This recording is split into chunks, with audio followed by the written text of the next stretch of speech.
Welcome back, and let's continue our talk on identity and the Muslim woman. So where we left it, now we know that there is a difference between cultural identity and Islamic identity, and we must, only by knowledge we can understand what the difference is.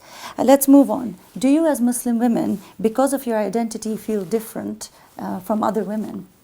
I think that's a really interesting question because I think to a degree, yes, but I think that in many ways we are the same. We all share the same experiences. Exactly. We share the same experiences such as motherhood, pregnancy, teaching our children careers even. We have many similarities, and I think these are common grounds that, we do enjoy, we can discuss with non-Muslims.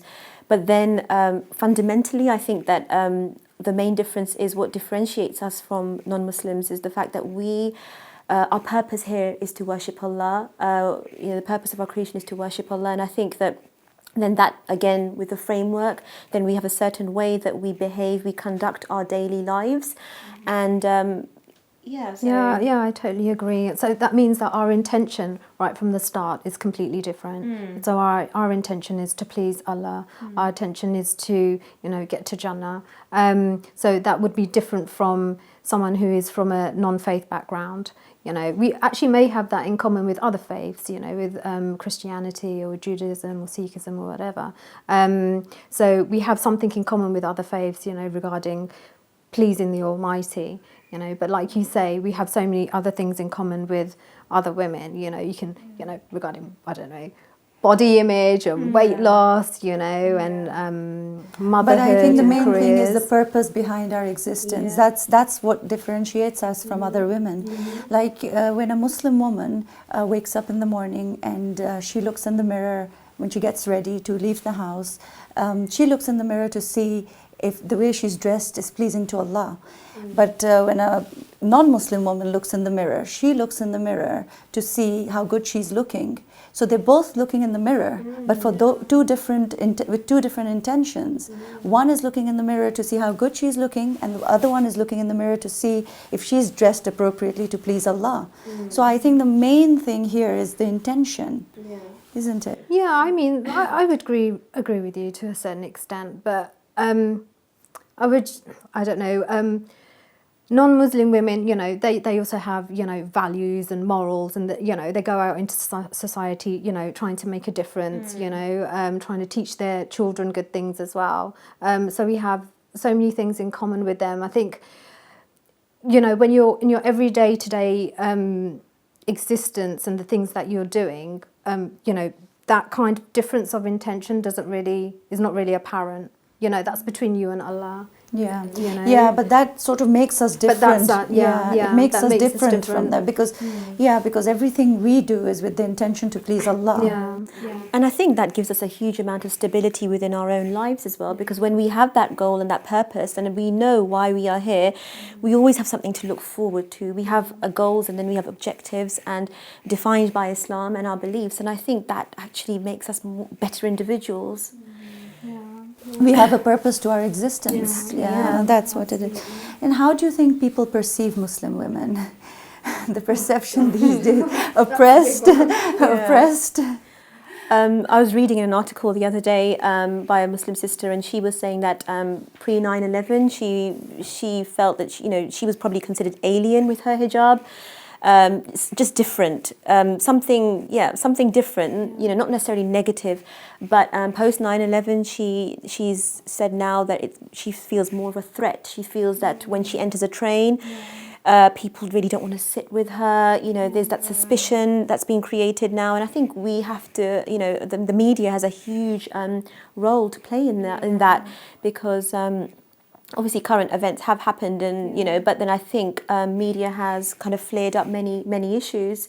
But then I think we should take it positively as well. But then it's upon our shoulders to make it clear that we're Muslims, we're different, our ideas are different, our our code of conduct. We have to portray that. And I think it also depends where you're located. If you're in in a multicultural society. So, you know, if you're in a place where, if you're like, let's say, working in a university, or if you're studying, you're going to have people from all sorts of places. You've got international students, so maybe it's not too much of an issue. But if you're in a place where it's, you know, not that multicultural, then you are going to have this kind of backlash and you know, comments and looks and stares, and you know, I think we've all experienced that. But also, I think it's about not being too self-conscious about it. Someone's staring at you and you feel like, oh, what are they looking at? You know, maybe it's just trying to be friendly and approachable, and just, you know, just speaking and being friendly. I think just smiling, I think, and we know that that's even that is there's exactly, so there's that as well. So I think that immediately breaks the barriers down straight away, and then, you know, you it's just about being approachable, and then people want to, people would like to discuss, and even if they have misconceptions, I think then they're more willing to engage in dialogue. Absolutely.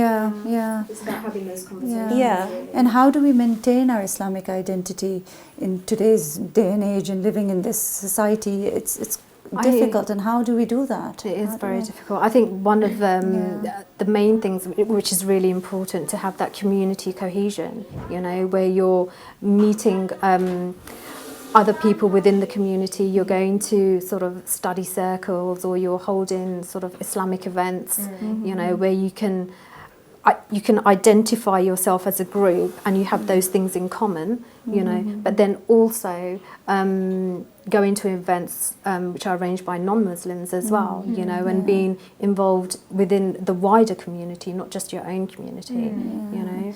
Because women these days, you know, it's unfortunate, but they are shedding their Islamic identity, you know, to be able to fit in. And because of all these threats and all the media, you know, coverage, they just don't want to be a part of Islam anymore, because they feel scared and they feel humiliated, and you know. Which actually it is a valid point, because as we can see from the news, you know, most of the Islamophobic attacks are on Muslim women wearing the hijab. Hijabs have been pulled off. There's been racial, you know, verbal abuse against Muslim women. So, you know, the fear that Muslim women have is valid, you know, but it's about taking precautions, having faith in Allah, you know, praying, making dua, going for self-defense classes. I think that's really important. That's important anyway, but especially I think in today's time.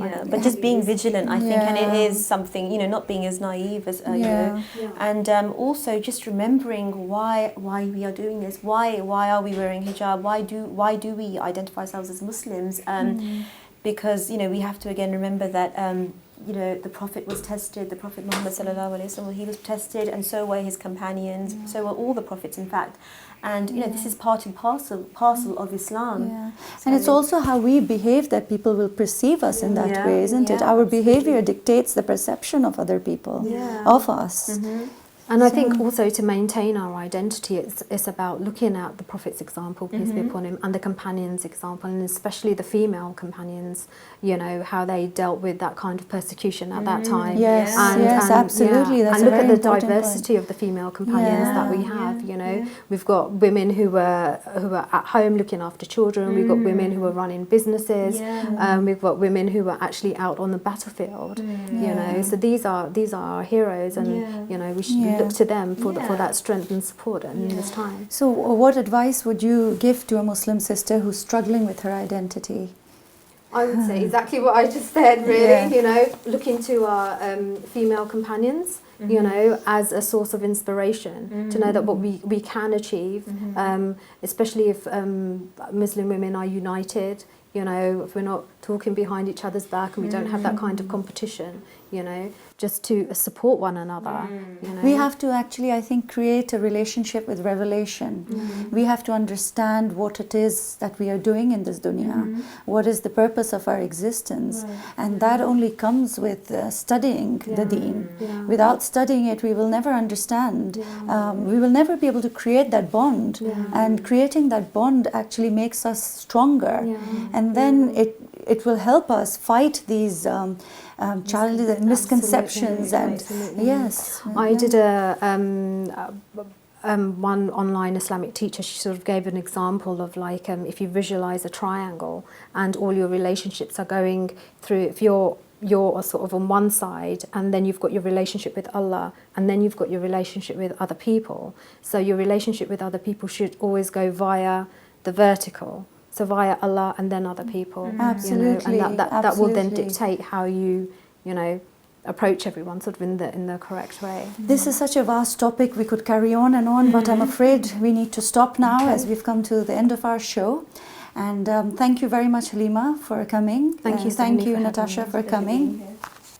Dear viewers, our success, our failures, our makes, our breaks are all reliant on Allah's decisions in our lives. All we can do is work within the parameters to do the best we can. We need to realize who we are and why we are in this dunya, the purpose of our existence. We need to stop believing that we are the most humiliated people on the face of this earth. We need to start believing who we are and stop feeling ashamed of who we are. Having a relationship with revelation is the key to understanding the purpose of our existence. Thank you for watching. Until next time. Assalamu alaikum.